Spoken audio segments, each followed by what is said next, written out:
பாஜக வேட்பாளர் வினோஜ் பி செல்வத்தை ஆதரித்து கட்சியின் மாநில தலைவர் அண்ணாமலை பரப்புரை மேற்கொண்டு வருகிறார். அதன் நேரலை காட்சிகளை பார்க்கலாம்.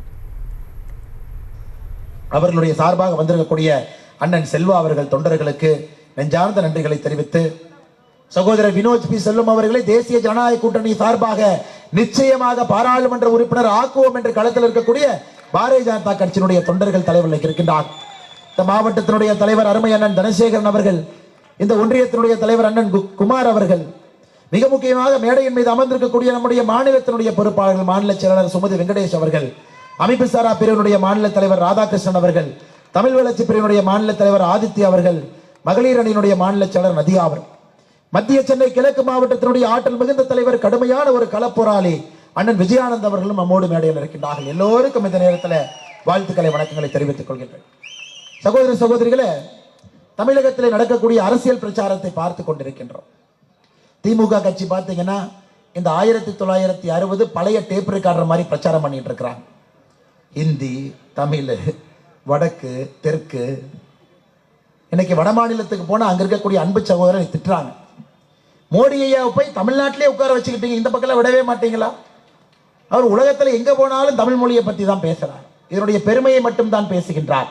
இன்னைக்கு மோடி ஐயா 5 மணிக்கு நம்முடைய பூத்து தலைவர்களோடு பேசினாங்க, தொலைபேசி மூலமாக. தமிழகத்தில் இருக்கக்கூடிய பூத்து தலைவர், இந்தியாவில் எந்த பூத்து தலைவர்களும் இந்த பாராளுமன்ற தேர்தல் இதுவரை பேசவில்லை.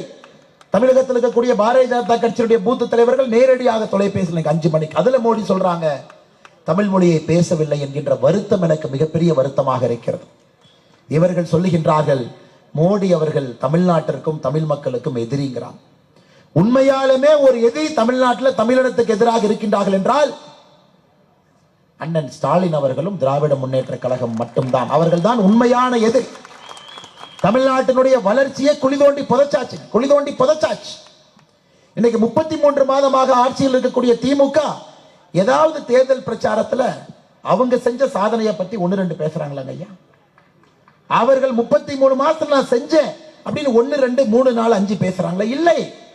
1960 பழைய டேப் ரெக்கார்டர் அப்படியே கேட்டுட்டு அண்ணன் ஸ்டாலின் அண்ணன் மேடைக்கு வந்து மைக் எடுத்து வடக்கு தேய்கிறது, தெற்கு இது வாழுகிறது, அது இது ஹிந்தியை திணிக்கிறான். சகோதரே, மக்கள் நீங்கள் தெளிவாக இருக்கின்றீர்கள்.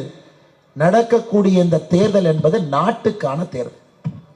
நம்முடைய நாட்டில் பலம் பொருந்திய தலைவர் யார், இந்தியாவுடைய பிரதமராக வர வேண்டும் என்று தீர்மானிக்கக்கூடிய தேர்தல். இன்னொரு கட்சி இருக்கிறாங்க, அனைத்து இந்திய அண்ணா திராவிட முன்னேற்ற கழகம். கவுன்சில் எலெக்ஷன் நினைச்சு அவங்க பிரச்சாரம் பண்ணிட்டு இருக்கிறாங்க.